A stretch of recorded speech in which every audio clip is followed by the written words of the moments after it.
지금부터 43회 이론 문제를 풀이하겠습니다.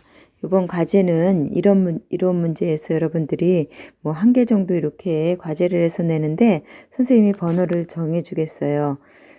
몇 번을 다시 한번 풀어서 과제를 해서 내냐 하면 3번, 선생님 여기다 적을게요. 3번하고 5번,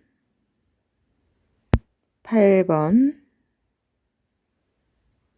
10번, 12번, 13번, 14번, 15번 문제를 여러분들이 풀이를 해서 과제로 제출을 하는 것입니다. 나머지는 그냥 보고도 할 수 있지만 이 문제는 노트에 풀이를 해서 그것을 여러분들이 파일로 과제방에다가 제출하시면 됩니다. 그럼 1번부터 시작할게요.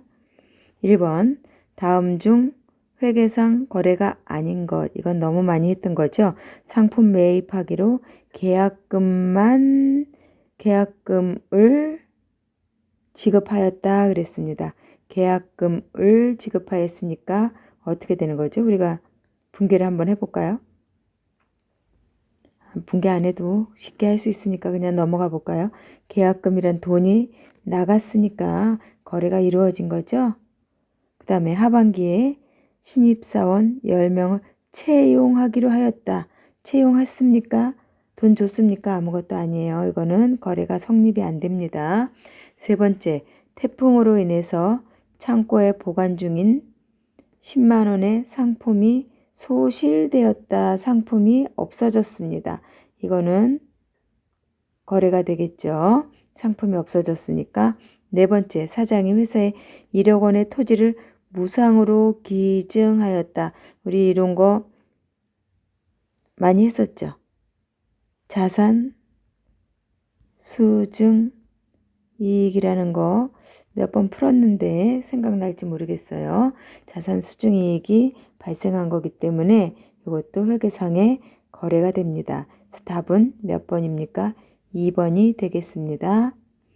2번 문제, 다음 중 재무제표의 의의 및 작성 기준으로 옳지 않은 것은 그랬어요. 자, 많이 봤던 문제입니다. 재무상태표는 일정 시점 맞죠? 재무상태표 그리고 여기 재무상태표 그리면 반드시 뭐가 있는다 그랬어요? 1월 1일 거 아니면 12월 31일이라는 일정 시점이 나타난다 그랬죠? 그래서 일정 시점에 기업 실체가 보유하고 있는 경제적 자원인 자산, 부채, 자본에 관한 정보를 제공하는 재무보고서이다. 맞습니다. 이건 뭐에 관한 거예요? 재무상태표. 맞죠? 두 번째, 손익계산서는 일정 기간. 손익계산서 그려볼게요. 손익계산서하고 우리 밑에 뭐라고 썼어요? 1월 1일부터 12월 31일까지 일정 기간이죠. 기간에 기업 실체의 경영 성과에 대한 정보를 제공하는 손익계산서 맞습니다. 자산과 부채는 유동성이 낮은 항목부터 어떻게 생각해요? 유동성이 큰 항목, 흐름이 빠른 거, 큰 항목부터 배열하는 것을 원칙으로 하죠. 네 번째, 자산과 부채는 상계하여 표시하지 않고 총액으로 표시한다. 그래서 우리가 여기에 자산 들어가고 부채 들어가고 자본 들어가서 요거에서 요거를 뺀 거를 표시하는 게 아니라 각각의 자산 총액 쓰고 부채 총액 쓰고 자본 총액 써갖고 계산을 합니다. 그래서 총액으로 표시하는 것을 원칙으로 한다. 맞습니다. 답은 3번이 됩니다. 세 번째 문제, 다음 자료를 토대로 이거 풀어봐야 되겠죠? 매출 원가를 계산하면 그랬어요. 자, 매출 원가 공식이 어떻게 되죠? 기초 상품 재고액 플러스 당기 순 매입액 마이너스 기말 상품 재고액이죠. 자, 여기다 대입을 해보면 되겠죠.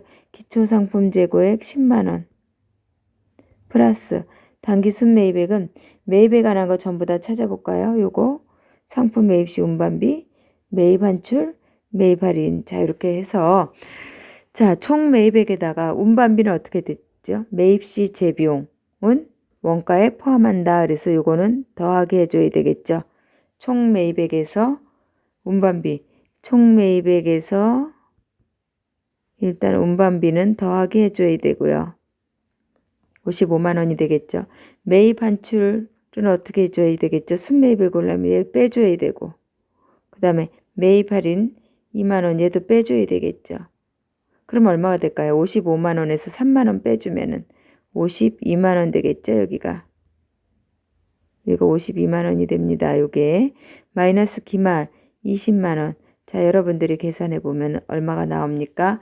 62만 원에서 20만 원 빼주면 42만, 답은 42만 원이 되겠죠. 42만 원. 자, 꼭 풀어서 제출하십시오. 4번. 다음 중 도소매업에서 영위하는 항공상세 영업의 수익. 우리가 수익은 항상 말하듯이 뭐하고 나눕니까? 영업 수익하고 영업 외 수익하고 나눈다 그랬죠? 영업 수익 두 가지. 여러분들 이제 귀에 못이 박혔을 거예요. 매출하고 상품 매출 이익. 나머지 이익자 들어가는 거자, 수익자 들어가는 거. 요거는 전부 다 임대료. 요거는 영업 외 수익이라고 그랬습니다. 그럼 영업 외 수익이 아닌 거. 이자 수익. 수익자 들어가는 거. 맞아요. 단기 매매증권 평가 이익. 평가 이익자 들어가는 거. 영업 외 수익. 미수 수익. 미수 수익. 조금 이따 할게요. 잡이익. 얘도 잡이익 여기 들어가죠. 미수 수익은 이 수익이 아니라 미수 수익은 요거를 본다 그랬죠. 미수 수익은 요 앞에 걸 봐서 미수 아직 못 받은 거 무슨 계정이라고 그래요? 자산 계정이라고 합니다. 그래서 답은 3번이 됩니다. 3번은 자산 계정이에요. 도소매업을 영위하는 항공상사의 다음 거래에 대한 회계 처리로 옳은 것은 단기 대여금이 회수 불능돼서 대손 처리하고자 한다. 근데 단기 대여금에 대한 대손 충당금 잔액이 80만 원 있었다. 아, 그러면 머릿속에서 100만 원이 없어진다. 회수 불능. 그럼 100만 원을 없애자. 대변의 단기 대여금 이렇게 다 되겠죠. 단기 대여금 100만 원. 대변 건 다 맞네요. 그런데 차변에는 뭐가 있었냐면 대손 충당금이 80만 원이 있죠. 대손 충당금 80만 원은 자, 여기에서 매출 채권 있잖아요. 매출 채권. 매출 채권이 뭐죠? 상품에 대해서만 하는 거죠. 상품에 대한 매출 채권만 대손 상각비라고 처리를 해요.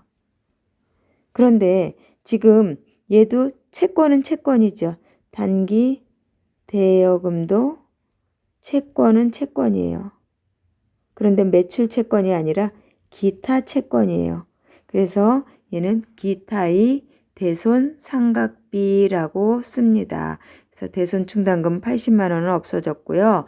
그냥 대손 상각비가 아니라 기타의 대손 상각비라고 써서 답은 몇 번이 됩니까?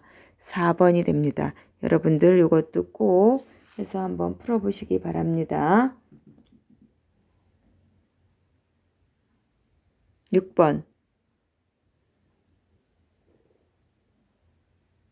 다음 차량 운반구의 취득원가에 포함시킬 수 없는 것은 그랬어요. 차량 운반구의 취득원가에 포함시킬 수 없는 것. 차량 운반구 취득원가, 운송비용, 매입 운송비용 이거는 포함해야죠. 취득세 플러스 등록세라는 것도 있죠. 얘도 포함해요. 취득세도 포함하고 등록세도 포함해요. 그 다음에 자동차세가 뭐죠? 세금을 내는 거니까 얘는 세금과 공과라고 하죠. 자, 이 보험료 잘 보세요.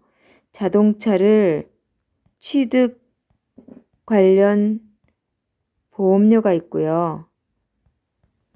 그 다음에 취득 후 보험료가 있어요. 취득 후 보험료가 있거든요. 취득 관련 보험료는 포함을 해요. 원가에다. 취득 후의 보험료는 보험료라고 써요. 보험료라고 합니다. 그래서 답은 3번이 되겠죠. 3번 세금과 공가 3번이 됩니다.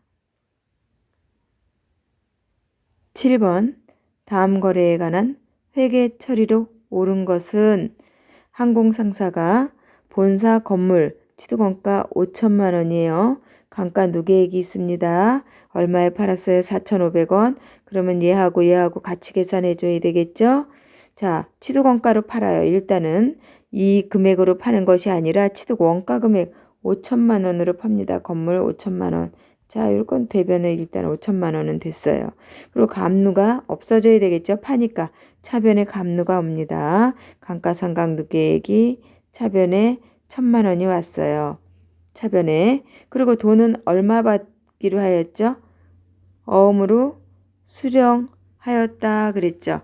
어음으로 수령하였으면 자 어떻게 되냐 하면은 어음으로 받았다. 그러면 우리가 뭘로 해요? 어음 받아 수령이 받았다는 말이니까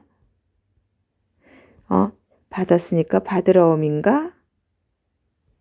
No. 받으러옴인데 아닙니다. 왜? 받으러옴하고 외상매출금하고를 우리가 뭐라고 불러요? 매출채권이라고 부르죠. 매출채권입니다. 매출채권은 뭐에 대해서만? 상품에 대해서만. 근데 이건 상품이 아니라 뭐죠? 건물이죠. 건물이죠.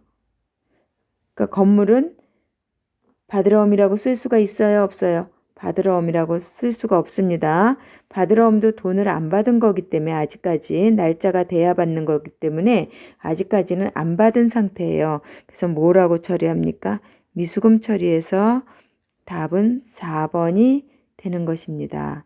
다시 한번 잘 설명을 들어보고 노트 정리를 잘 해서 완벽한 자기 것으로 만들었으면 좋겠습니다.